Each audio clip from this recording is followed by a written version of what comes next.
রাজনগরে পুলিশের বড় সাফল্য, 60 কেজির বেশি গাঁজা সহ গ্রেফতার 2।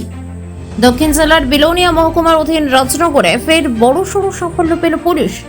নেশা কারবারিদের বিরুদ্ধে লাগাতার অভিযানের মধ্যেই বিপুল পরিমাণে গাঁজা সহ 2 যুবককে গ্রেফতার করেছে পিয়ার বাড়ি থানার পুলিশ। উদ্ধার হয়েছে 60 কেজির বেশি শুকনো গাঁজা, বাজেয়াপ্ত করা হয়েছে একটি মারুতি ইকো গাড়ি। শুক্রবার গভীর রাতে গোপন সূত্রে খবর পেয়ে তৎপর হয়ে ওঠে পুলিশ।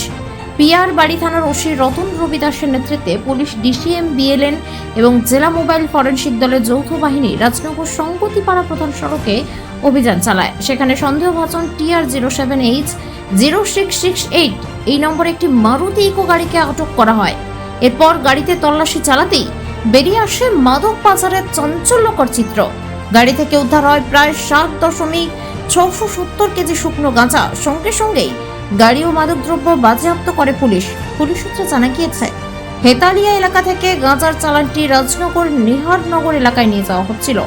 সেই খবরের ভিত্তিতে এই অভিযান চালানো হয়। ঘটনায় গ্রেফতার করা হয়েছে সিপাহীজলা জেলার যাত্রাপুর থানার থলিবাড়ি এলাকার বাসিন্দা বিশ্বমণি ত্রিপুরা এবং অমিত ত্রিপুরাকে। তাদের বিরুদ্ধে NDPS আইনে মামলা রুজু করা হয়েছে। পিয়ারবাড়ি থানায় 15/2026 নম্বর মামলায় দায়ের করে তদন্ত শুরু করেছে পুলিশ।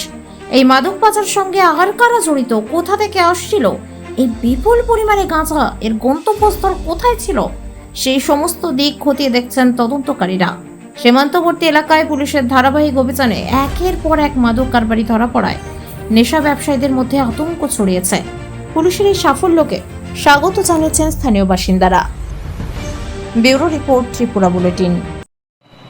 আমাদের কাছে একটি গোপন সংবাদের খবর আসে যে হেতালিয়া এলাকা থেকে একটি ইকো গাড়ি, যার নাম্বার TR07H0668, এই গাড়িটি দিয়ে গাঁজা নিয়ে আসবে রাজনগর নিহারনগরের উদ্দেশ্যে। তখন আমরা এই খবরের ভিত্তিতে সাথে সাথে আমরা এক্সিকিউটিভ ম্যাজিস্ট্রেট, ফরেন্সিক টিম এবং আমরা একটি অ্যাডভান্স পার্টি হেতালিয়া রোডে মোতায়েন করি।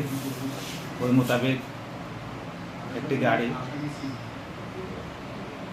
আমাদের রাজনগর সংগতিপাড়া এলাকাতে আসে এবং ওটাকে আমরা ডিটেইন করি। ওটাতে সার্চ করে আমরা সর্বমোট 3টি বস্তা থেকে মোট 60 কেজি 670 গ্রাম শুকনো গাঁজা উদ্ধার করি। সাথে 2 জনকে আমরা অ্যারেস্ট করি।